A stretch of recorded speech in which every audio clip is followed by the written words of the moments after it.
Assalamualaikum warahmatullahi wabarakatuh. Sahabat-sahabatku sekalian, bagaimana kabarmu hari ini? Semoga dalam kondisi baik, sehat, dan senantiasa bersyukur atas anugerah nikmat yang diberikan kepada kita sehingga kita dapat melaksanakan aktivitas kita sehari-hari. Sahabat-sahabatku sekalian, kita akan belajar mata pelajaran prakarya semester 2 bab 4 part 2 atau bagian kedua, yaitu tentang makanan dari bahan pangan hasil samping perikanan dan peternakan. Sebelum kita memulai belajar bersama-sama, marilah kita berdoa terlebih dahulu agar kita memperoleh kemudahan dan keberkahan. B yaitu makanan dari bahan pangan hasil samping perikanan dan peternakan. Sekarang kita akan membahas mengenai pengertiannya. Kalau ikan ya, kemudian ayam, itu biasanya kita memakan bagian dagingnya yang lebih sering ya. Maka hasil samping dari perikanan dan peternakan itu adalah seperti tulang, kulit, jeroan, kaki, sisik. Itu merupakan bagian yang mungkin jarang dimakan oleh kita. Tapi sesungguhnya ketika kita manfaatkan sebagai bahan pangan, itu nilai gizinya hampir sama dengan bahan pangan utama berupa daging ya. Nah, oleh karenanya di sini kita akan membahas mengenai pengolahan bahan pangan hasil samping perikanan dan peternakan, yaitu berupa kulit, tulang, jeroan, kaki, dan sisik. Hampir semua bagian dari perikanan dan peternakan dapat kita manfaatkan. Ini merupakan bentuk dari anugerah Allah Subhanahu wa taala, Tuhan yang Maha Esa, yang menciptakan makanan bagi kita semua. Nah, produk makanan itu berupa mie bakso, ceker ayam, keripik ceker ayam ya, kerupuk kulit, keripik usus ayam, gulai kepala ikan kakap, rempeyek sisi ikan, dan lain sebagainya. 2 yaitu jenis dan manfaat. A. Kepala ikan. Kepala ikan itu terdiri dari insang, mata ikan, dan mulut ikan.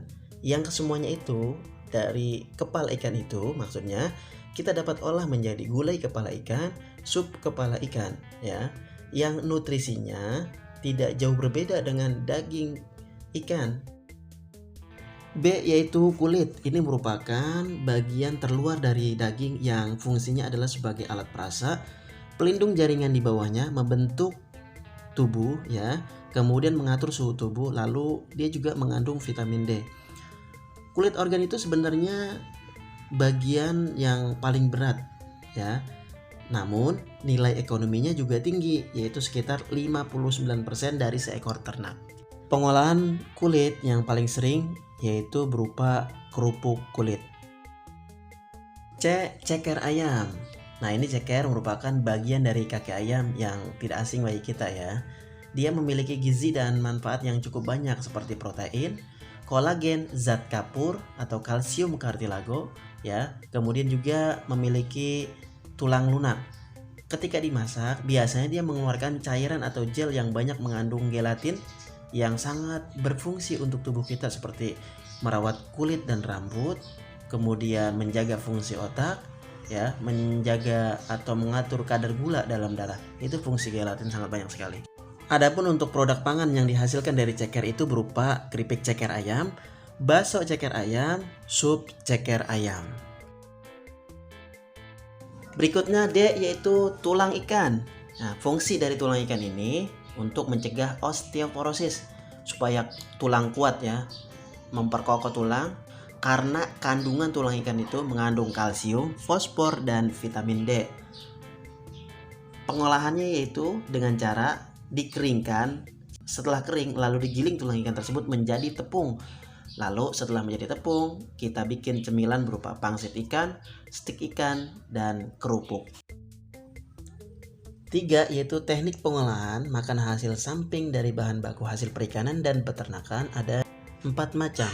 A. Penggorengan, B. Pengeringan, C. Penggilingan, dan D. Perebusan. A yaitu teknik penggorengan ya. Kita memasak menggunakan minyak atau lemak, misal margarin, shortening, mentega. Dia berfungsi sebagai medium penghantur panas. Lemak sama dengan minyak, hanya berbeda wujud atau perbedaan titik lebur. Yang digoreng biasanya ikan laut, daging ayam, keripik, ceker. B yaitu teknik pengeringan. Ya, teknik ini merupakan pengawetan bahan pangan ataupun non pangan. Tujuannya agar bahan pangan itu nilai kadar airnya menurun sehingga awet karena organisme pembusuk tidak dapat tumbuh. Ya, tujuan lain yaitu selain memperkecil kadar air atau penurunan kadar air, fungsinya adalah memperkecil tempat penyimpanan. Ya, karena kan kalau kering penyimpanannya jadi lebih mudah dan ringkas ya. Kemudian tahan lama disimpan. Lalu lebih efisien dalam pengangkutan ataupun pendistribusian. C yaitu teknik penggilingan. Ya, ikan yang digiling itu biasanya ukuran layar sedang ataupun besar. Sebelum digiling, ikan tersebut harus dikeringkan terlebih dahulu, baru kemudian kita dapat melakukan proses penggilingan. Kemudian D yaitu teknik perebusan, yaitu pemasakan bahan baku dengan menggunakan media air panas. Ya, untuk mematangkan bahan pangan diperoleh sifat organoleptik, yaitu warna, rasa, aroma ataupun tekstur. Ya, caranya sangat mudah. Dengan cara kita celupkan bahan pangan ke air yang mendidih sekitar 1000 derajat Celcius. Waktu dari pencelupan atau waktu dari lamanya perebusan itu tergantung dari sifat, jenis, dan ukuran dari bahan pangan tersebut. 4 yaitu tahap pengolahan.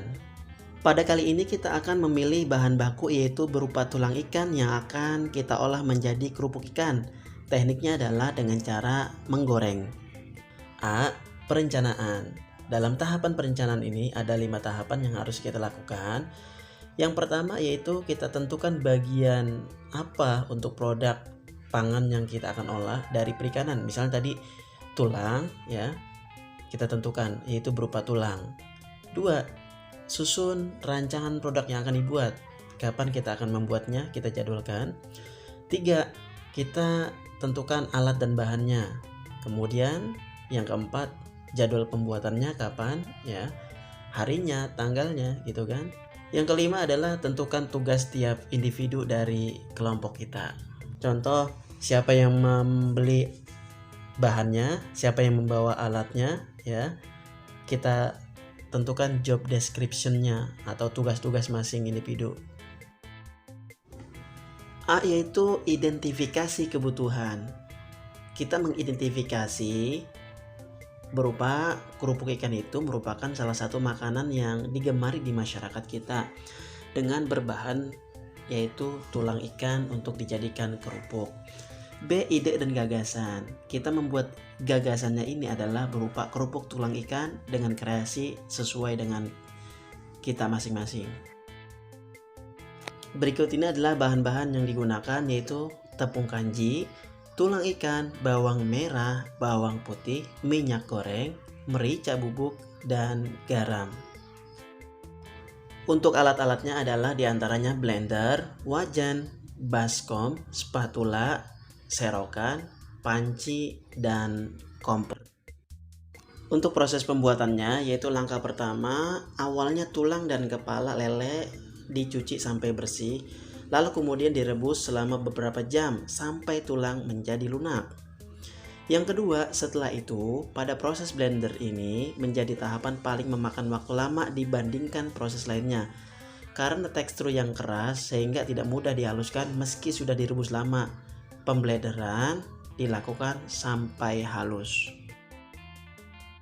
Langkah ketiga yaitu pemberian bumbu juga dilakukan saat tulang di blender atau dihaluskan agar bumbu lebih merata. Bahan bumbu yang digunakan terdiri atas bawang merah, bawang putih, garam, dan rempah-rempah yang dihaluskan. Kemudian langkah keempat, selanjutnya adonan tulang yang telah halus dicampur tepung kanji, lalu ditambahkan air.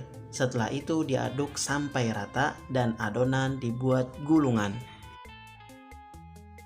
Setelah dibuat gulungan, kemudian langkah kelima adalah dikukus selama 15 menit sampai pulen. Langkah keenam, Setelah itu gulungan dijemur di bawah sinar matahari selama setengah hari. Langkah ketujuh adalah dipotong tipis-tipis membentuk lingkaran, kemudian kerupuk kembali dijemur selama 1 hari penuh sampai kering. Dan langkah ke-8 adalah dilakukan penggorengan kerupuk kemudian dikemas dalam plastik. Selanjutnya yang kelima adalah pengemasan. Dalam pengemasan ini kita harus memperhatikan segi kesehatan buat tubuh kita ya. Jadi kemasannya itu bersih ya, tidak kotor. Gunakan plastik atau mika. Dalam proses perekatan kemasan jangan sampai ada celah sedikit pun sehingga tidak adanya kotoran ataupun debu serta udara yang masuk sehingga membuat kualitas menjadi rusak. Baik sahabat-sahabat sekalian, di akhir pembelajaran ini dapat kita rangkum. 1. Produk samping pengolahan hasil peternakan dan perikanan adalah produk pangan yang dihasilkan selain produk yang utama. 2. Hasil produk samping dari ikan berupa kepala, sisik, jeroan. Ketiga, proses pengolahan pangan hasil produk samping dari daging berupa kulit hewan ternak, tulang, kepala, kaki, dan ekor. 4. Teknik pengolahan produk samping dilakukan dengan cara penggorengan, pengeringan, penggilingan, dan perebusan. Kelima, hasil produk pangan dari hasil samping perikanan berupa kerupuk ikan, gulai kepala ikan, kerupuk kulit, dan sebagainya. Yang keenam adalah hasil produk pangan dari hasil samping peternakan berupa keripik ceker, kerupuk kulit, dan kikil. Ya, demikianlah pembelajaran kita pada kali ini sahabat-sahabatku sekalian, yaitu prakarya kelas 9 semester 2 bab 4 part 2 atau bagian kedua tentang makanan dari bahan pangan hasil samping perikanan dan peternakan. Semoga bermanfaat buat kita semua. Terima kasih yang sudah mendukung channel ini. Mohon maaf apabila banyak kekurangan. Wassalamualaikum warahmatullahi wabarakatuh.